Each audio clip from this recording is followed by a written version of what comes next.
Vous avez 48 heures, vous devez payer rapidement, on va saisir votre véhicule. Donc, chaque fois qu'il y a l'urgence dans le message, c'est déjà une alerte, un drapeau rouge qui devrait vous dire de ne surtout pas aller plus loin. Après la police de Magog, la police de Lévis, autour du service de police de l'agglomération de Longueuil de lancer un avertissement à propos d'un texto frauduleux. La façon de faire, un soi-disant constat d'infraction à payer pour excès de vitesse qui a toutes les apparences d'un véritable message. Même le ministère de la Justice a senti le besoin d'alerter la population.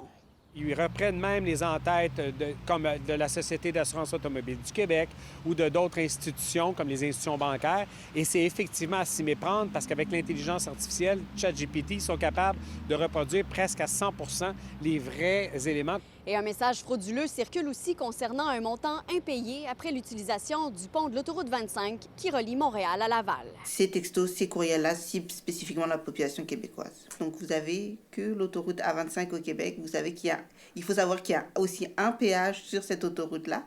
Donc, c'est sûr que quelqu'un qui va tomber sur ce genre de texto-là va avoir une impression plus réelle que si c'était un texto plus vague de Hydro-Québec, par exemple. On soupçonne à l'heure actuelle particulièrement la fraude qui touche l'autoroute 25, que ce serait peut-être un groupe organisé criminel russe. C'est possible.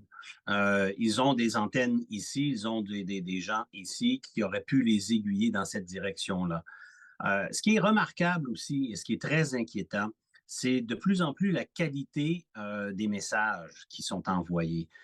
Qui nous amène à croire que de plus en plus, on va utiliser l'intelligence artificielle et les logiciels qui vont composer sur demande des choses qui s'approchent énormément de notre réalité, de notre jargon, des termes que l'on utilise ici. Le message des autorités est clair. Jamais un organisme gouvernemental ou une institution bancaire vous demandera vos mots de passe ou votre numéro de carte de crédit par message texte ou courriel.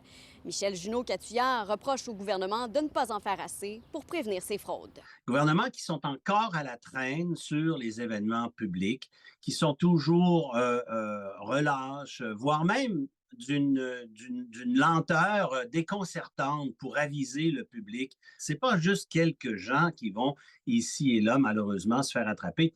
On parle de milliards de dollars que ces organisations criminelles sont capables de se faire chaque année. Et attention, il faudra être encore plus aux aguets alors que la saison des impôts approche. C'est le temps de l'année où les messages frauduleux circulent le plus. À Montréal, Marie-Pierre Boucher pour Nouveau Info.